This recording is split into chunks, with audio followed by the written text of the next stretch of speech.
Hi, I'm Ben. Welcome to my book corner. We have a reading wrap up for you today. This is for May of 2024. This is where I sit down and talk a little bit about my reading stats for the month as pulled from Storygraph, as well as a snapshot at each of the books that I have read with a little bit of information about what that book is about, my thoughts on that book in general, and the format in which I consume them.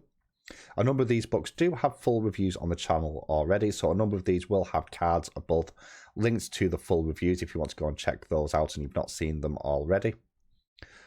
There is as well, worth noting, the very last book on this list is a bit of a spicy hot take, although it might be a cold take because the book has been out for decades at this point. But the last book I read this month, I have some thoughts on, and it's quite contrary to the general view, and everyone loves a little bit of controversy. Finally, self-promotion. Bad at this. I'm going to do it now. We're on a chase for 200 subscribers now, which I want to hit by November, as that's the channel's 2-year birthday. So if you're not subscribed and you like this video, please consider subscribing and hitting the notification bell so that you know when I upload new content, which is at least once a week.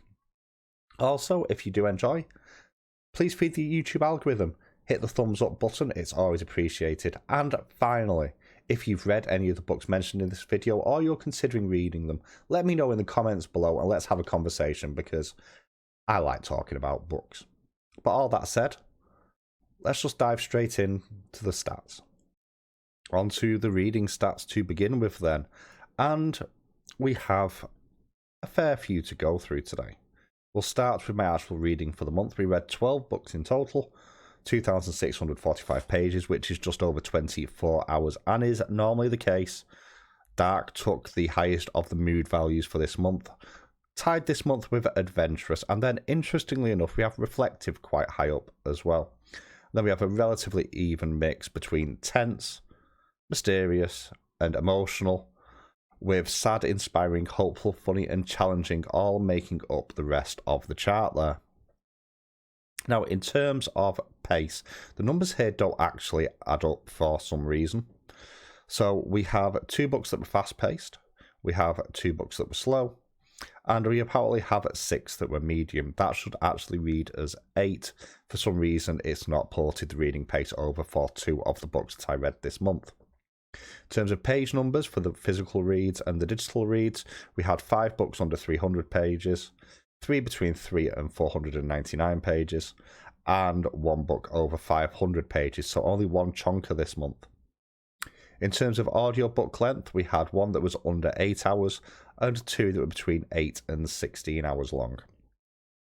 Finally, another example of where the maths doesn't quite math, we actually had 11 fiction titles for the month, not 10, and 1 non-fiction as well. In terms of genre, we had a heavy sci-fi month this month, with 6 coming under sci-fi, 4 coming under fantasy, and then 2 each for dystopian, classics, alphabet mafia, YA, romance and horror, with 1 literary, history, historical and graphic novel. In terms of format, we had 4 digital, 5 physical and 3 audios, and we had 12 review ratings, running from 2 stars up to 4.5. And we have pages and minutes for May. This was a little bit all over the place, as you can see. It was a very uneven reading month with some very clear peaks and troughs in there. But what books did I actually read? We started the month with a recent release and also the chonker for the month. This is Dragon Rider by Taran Matharu. This came in at 565 pages long for the hardcover and was first published on April 23rd of 2024. And this is very much epic fantasy. So we have a number of what I would call high fantasy or epic fantasy tropes here.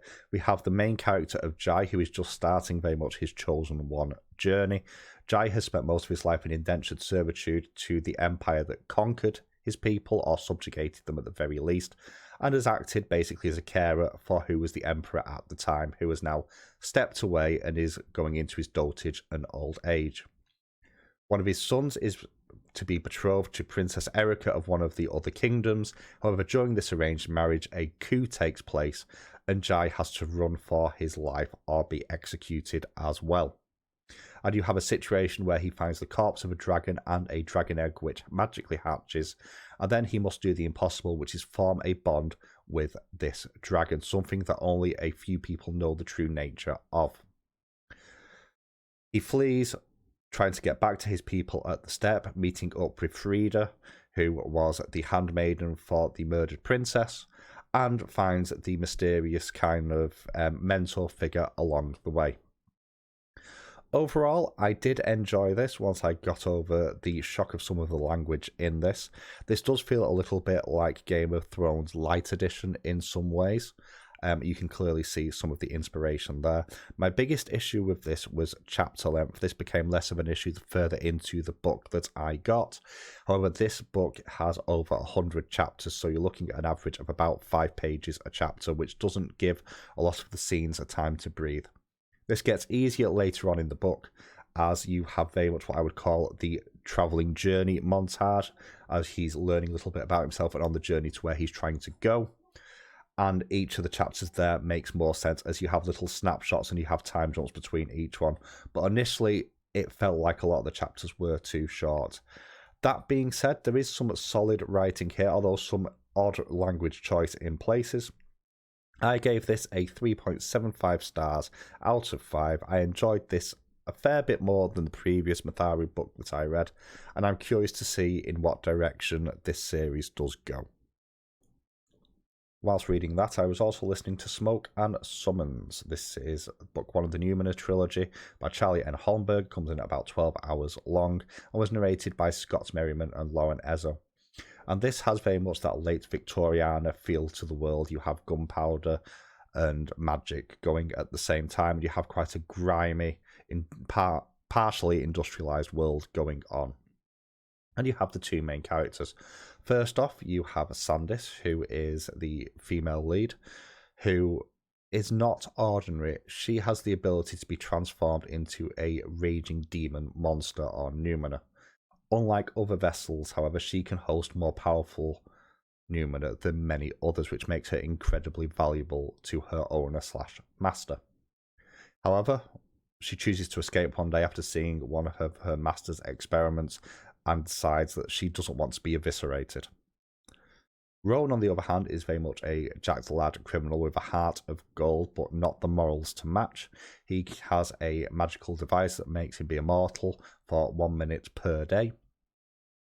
And you end up with these two characters bumping into each other, Sandis realising what he's got and nicking it, and then him chasing her to get back, and then him deciding to help her escape her captors as they try to take her back, basically.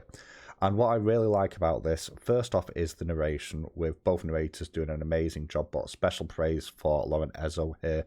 Second time I've listened to their narration, and once again, an outstanding performance, very understated and very quiet, which really suits the character of Sandis.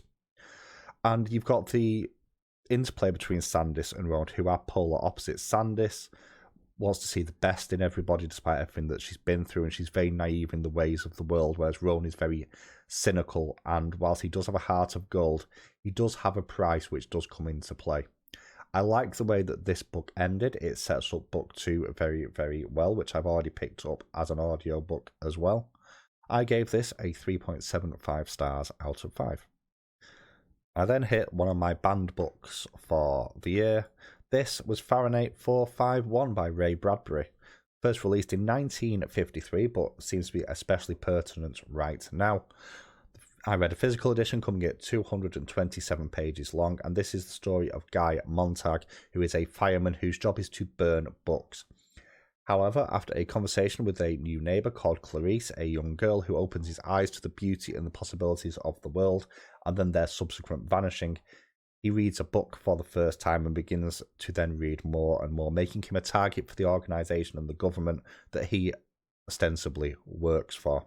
This has some truly chilling moments in it and hits a number of the same points as 1984 did around control of language, state censorship, book bannings, all the good stuff, and feels incredibly pertinent today with the idea of easily accessible, visible media being used to control populations. And there's an interesting thought here on the role of governments in such organisations. I gave this a 3.5 stars out of 5.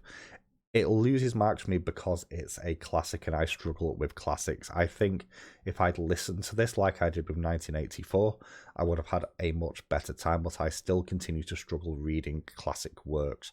Full review is available on my channel. I will link above if you want to go and check that out though. This one I discovered thanks to my good friend Djeli over at Reading Beyond the Book Cover. Link to their channel down below. Go check them out. The Sacrifice by Rin Chupeco. So I listened to the audio version of this, which was narrated by Pun Bandhu and came in at 8 hours and 25 minutes long. And I really, really liked this one.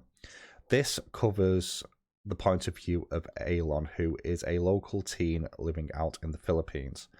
And he lives on kind of an island oasis, and a US film crew come because they've heard tales of this haunted island where there was a plane crash nearby and there was a cult at one time, and they've come to basically make a documentary, inverted commas. And what I really like about this is the narration by Bandhu, which feels very quiet and almost resigned to the fact of the main character not going to be able to convince these people to leave for their own safety. And you have this quite slow burn as it picks through and everything starts to go to hell for the film crew as things go wrong. You have some really interesting character work for the main character of Alon. There's a really sweet romance as well between Alon and the son of one of the producers called Chase. There's a dog character who's actually a character as well, which I really appreciate.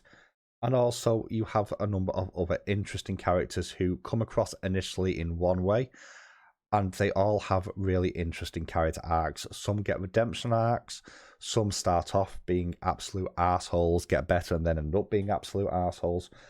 And it's got a really interesting, ambiguous ending to the story as well, which I do really appreciate, especially in my more folkish horror. I also like the fact that this is more East Asian inspired. We've talked about the bolete trees, which I think are known as strangler trees, if I remember correctly, which is really, really interesting. And I'm probably going to have to dive into a little bit more folklore from that region. I gave this 4 stars out of 5. I highly recommend this to anyone who just wants a relatively quick horror read. The next one proves that X is not totally devoid of value. The Cybernetic Tea Shop by Meredith Katz I discovered on X by someone's recommendation. The version I've got was the 65-page ebook that was first published in March of 2016. And this is a LGBTQ sci-fi romance. The main character being Clara, who is the child of migrant workers and an expert in AI and robotics, but suffers a great deal of wanderlust and does not stay in one place for too long. They move to a new city and they meet Sal, who is a fully autonomous robot. Now, in this world, true AI like this have been declared as illegal. However, any that were already created have not been destroyed due to ethical concerns around sentience and sapience. And she predates that law. However, at best, she is out of place in modern society, and at worst, hated by some of those society, and has to deal with the fallout of very much anti-AI people. Her master died many, many, many years ago, but she's continued to run the tea shop that was her master's, partially due to the fact of the master wanting it to last X amount of years and hitting a certain point. Slowly but surely, she's beginning to lose her memories as she's breaking down and she can't get the parts to repair herself. When Clara meets her, she is fascinated. This is the first true AI robot that she's met and manages to help fix her. And you have this really sweet romance develop between the two. Something that Sal acknowledges that she is not a sex bot and cannot make Clara happy in that way, at which point Clara points out that she doesn't have any interest in physical relations in that way, just the romantic side of things. This is decent asexual representation. It's really sweet and it's really wholesome, and I highly recommend giving this one a check out. That's the Cybernetic Tea Shop by Meredith Katz. Continuing with the indies, and this was the first book that I read from the Your Paper Quest box from March, Orphan Planet by Ray Burke, which is book 1 in the Odyssey Earth trilogy, is what I would call wholesome feel-good sci-fi. The idea is that humanity is in crisis and the Odyssey Earth is sent out as a colony ship, with most of the colonists kept in cryosleep basically for the duration of the journey. However, something has gone wrong at some point, with some of the crew that were not asleep managing to have babies despite it being medically allegedly impossible, and none of the crew are really best suited to be parents, oddballs to the last. As a result, a teacher is awoken to look after them. However, when that teacher passes away due to medical complications, Jordan Booth is awoken, who was a lecturer who was never meant to be awake in space. And you have this really interesting situation of the teenagers who are all 16, 17, looking at this relic in their view of another place, another time, who is not as smart as them, not as acclimatized to space travel or living in space as them. And you have this weird sort of dismissiveness of him as almost a relic, which, to be fair, is how all teenagers see all adults.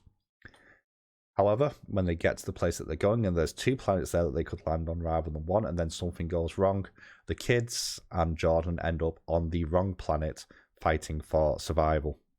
And whereas they've only ever lived on a spaceship and never seen a planet, they get so overwhelmed that they end up looking to Jordan to help get them through this crisis situation. And what I really like about this is the humour and the absurdity of some of the things that, in theory, you couldn't make up. These are things that you could see teenagers doing in real life. I am Team Pool all the way for this one. Although, special shout out to the kid that decides to just eat things because they look like food without even considering how poisonous they may be. I really enjoyed this. I gave this 4.25 stars out of 5. This is really sweet and wholesome sci-fi. I cannot wait to carry on this series. The second book from the book box was The Automaton by Ian Young, a debut novel that first came out in October of 2022.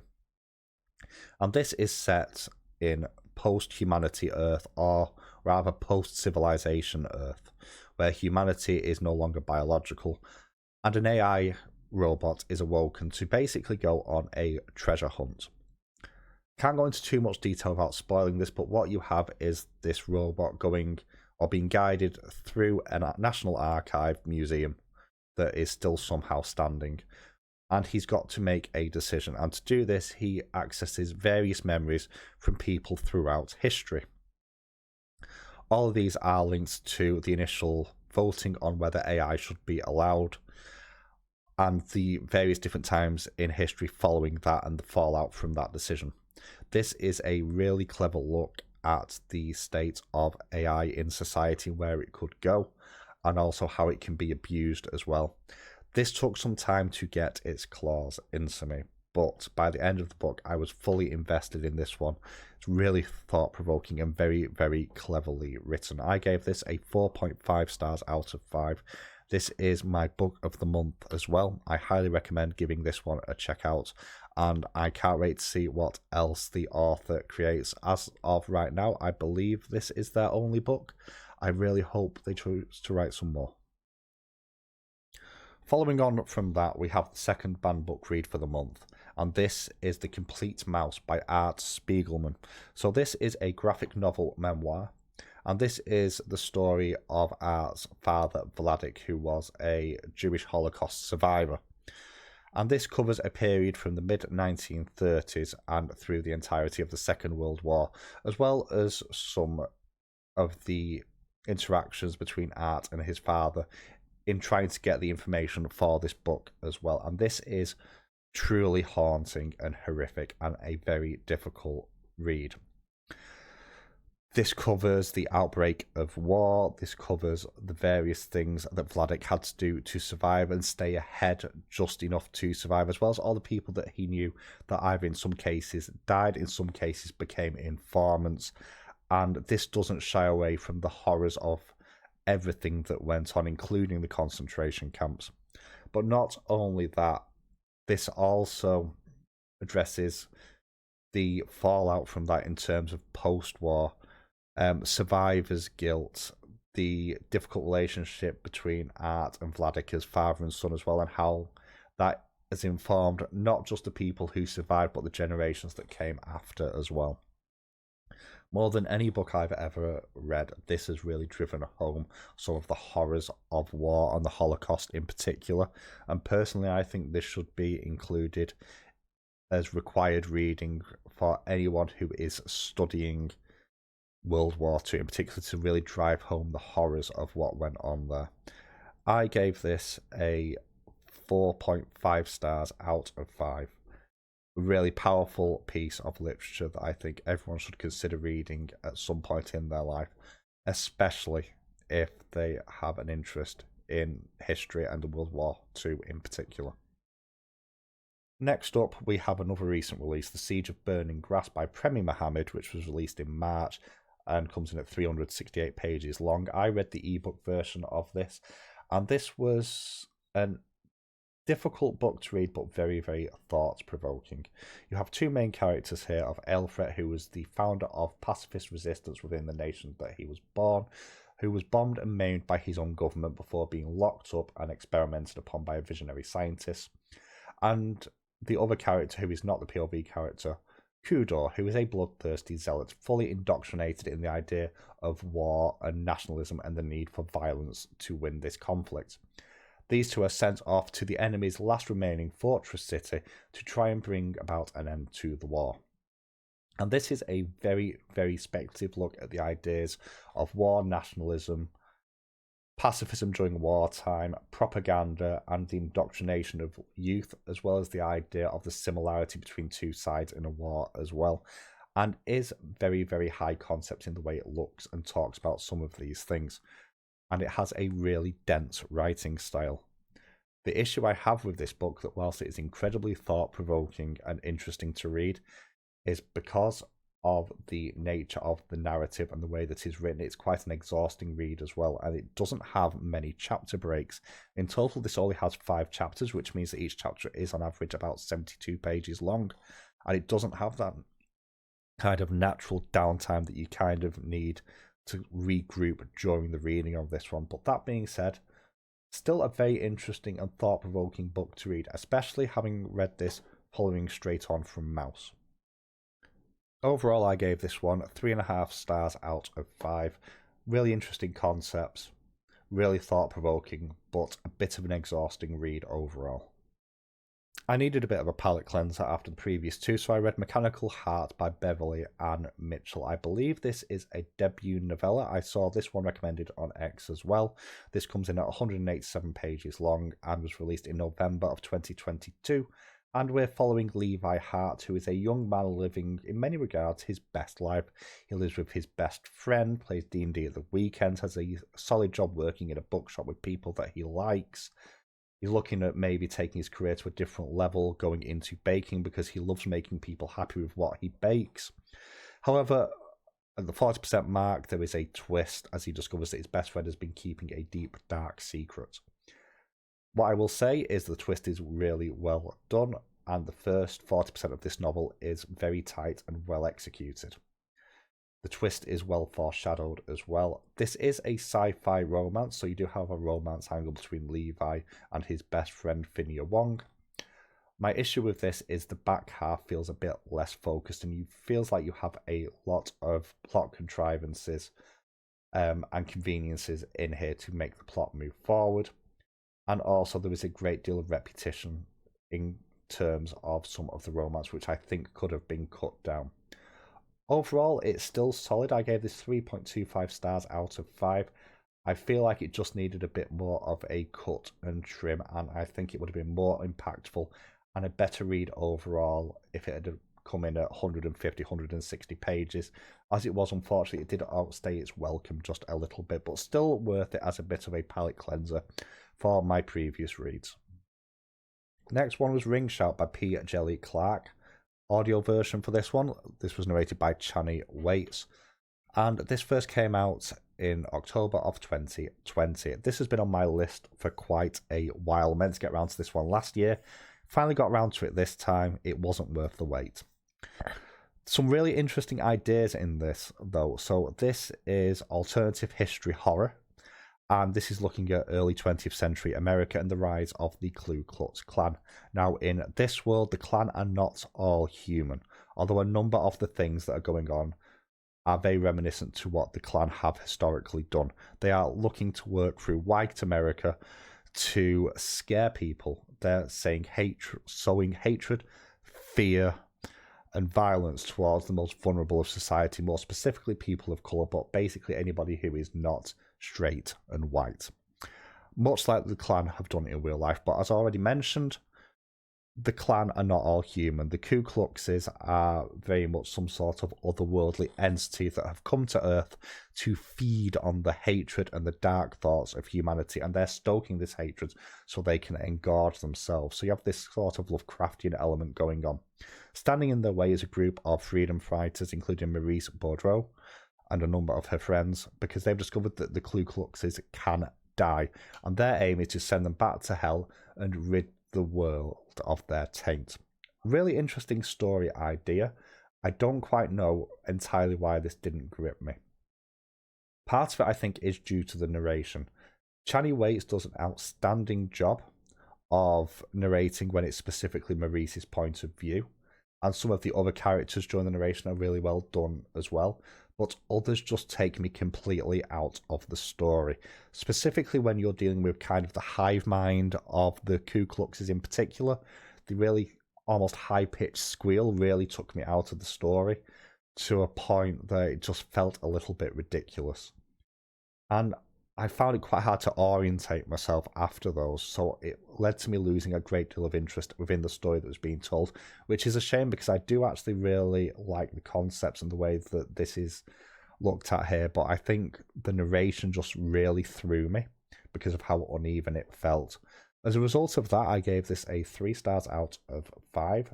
This is a case of one I should have probably read rather than listened to.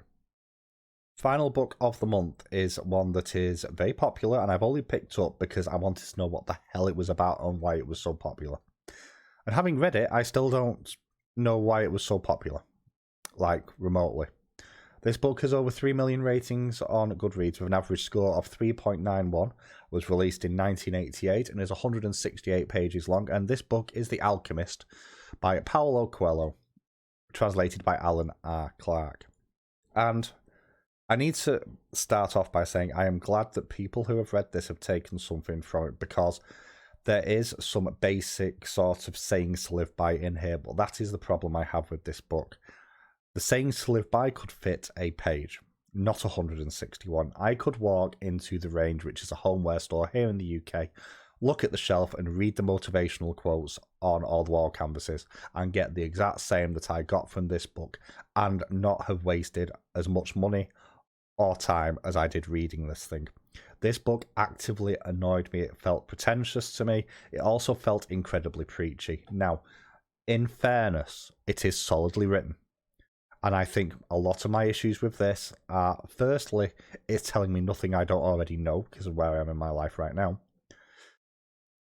But also, a lot of the framing device used for this is through religion, be that through Christianity or Islam. And that adds to the preachy nature of it for me personally. And I don't think that's the tone it's meaning to get across.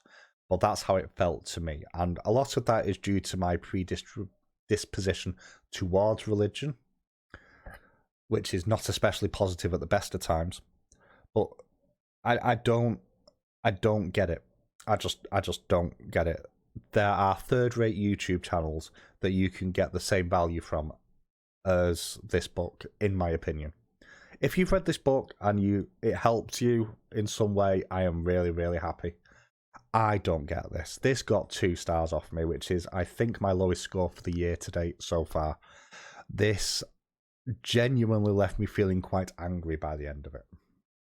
So there we go. That is my May roundup done and dusted. Now, in terms of June is obviously Pride Month. We'll be doing LGBTQ plus titles and authors throughout the entirety of June.